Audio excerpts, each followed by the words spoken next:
Bonsoir et bienvenue dans cette édition du journal sur WAB Info TV. La 9e édition des Jeux de la francophonie a débuté ce vendredi 28 juillet 2023 à Kinshasa, capitale de la République démocratique du Congo.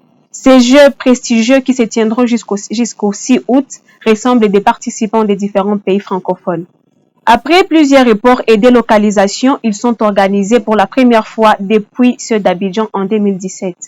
Dans son discours d'ouverture des Jeux, le président Félix Tshisekedi a souligné l'importance de la solidarité des francophones envers le Congolais, victimes d'une agression injuste dans l'Est de la RDC. Il a également évoqué la nécessité de lutter contre les pillages massifs des richesses naturelles par des groupes armés et terroristes avec l'appui de certains pays voisins. Suivez cet extrait de son discours.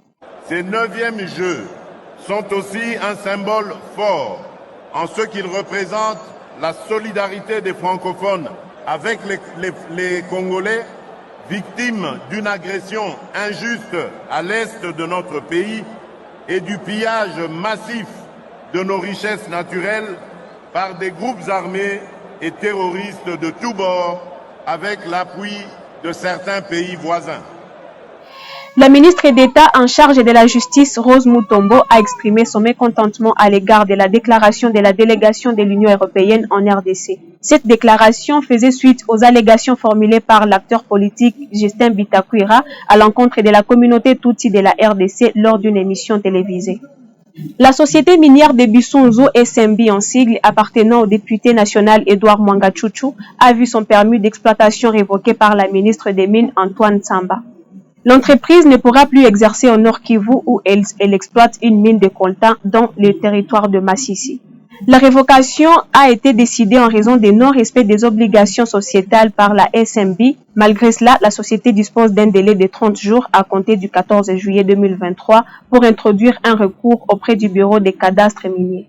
Il est important de noter que le propriétaire des SMB, Edouard Mwanga Chouchou, est actuellement en détention depuis mars dernier et faisant face à des accusations de détention illégale d'armes, de trahison, d'espionnage et de participation à un mouvement insurrectionnel le M23.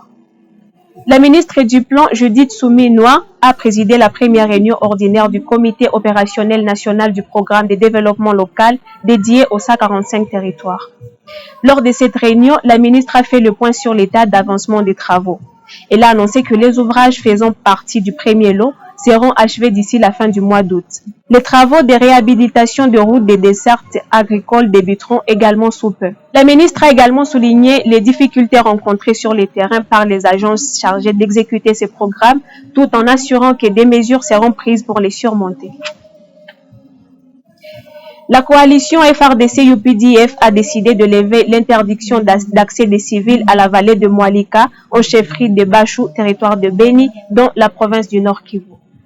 Selon les porte-parole de la coalition, le lieutenant-colonel Mark Hazoukai, cette décision a été prise suite à une évaluation de la situation sécuritaire dans la région. Il a annoncé que la population sera autorisée à fréquenter à nouveau certains villages qui étaient jusqu'alors inaccessibles. Rappelons que cette mesure d'interdiction avait été mise en place en raison d'intensification des opérations de traque des terroristes ADF, responsables de massacres répétitifs des civils dans la région depuis plus d'une décennie. Mesdames et messieurs, c'est par ces points d'actualité que nous bouclons cette édition du journal. On se retrouve très prochainement avec d'autres actualités.